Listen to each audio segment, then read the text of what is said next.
Bu oyning ichida tozalandingizmi? 3 oy ichida bir marta bo'lsam hattoki tozalandingizmi? 6 oyda bir marta tozalandingizmi yoki 1 yilda bir marta tozalandingizmi? Qo'ysangiz, tozalanib turish kerak. Organizmni ichki tozalanishini aytibman men. Vanada yuvishni aytib turganim yo'q. Albatta uni reklama qilib tilim charchamaydi, chunki til suyaysiz. Bemalol gapiraveraman. Bu organizmni umumiy tozalash uchun eng zo'r siroplardan biri hisoblanadi. Oltin medal olgan, oltin, zolotoy medal konkursda YouTube chiqqan, YouTube. Tushunarlimi? Demak, buni foydasini aytdim. Tozalovchi, tozalagan paytda hamma narsa ketadi.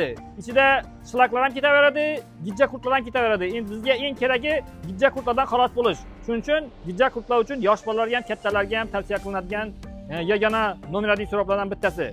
Buni yana qo'shimcha foydalarni ham aytaman. Jigarni tozalaydi. Jigar sirroz, gepatit, yana nima kasalliklar bor jigar bilan bog'liq. Jirovoy gepatoz, ishqilib jigar bilan bog'liq hamma kasalliklarga to'g'ri keladi. Tozalaydi. Tushundingizmi? Bundan tashqari yana nima foydasi bor? Bu immunitetni tiklaydi. Shuning uchun hamma istab bo'ladi. Tushunarlimi? Oshqozonda yara bo'lmasligi kerak.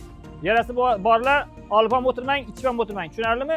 Yana yarasi borlar istab bo'lmaydiganda qo'rqmang. Sizni oshqozoningizda yara bo'lmasa, bemalol iching buni. Shuning uchun bundan oldin iching, qiynalmang. Puldan qiynalsangiz, sog'ligingiz uchun qiynalgan bo'lasiz. Tushunarlimi? Sog'lik kerakmi, pul kerakmi? Masalan, menga sog'lik kerak, sizgachi? Yozib qoldiring. Sog'lik keraklar sog'lik, pul keraklar pul.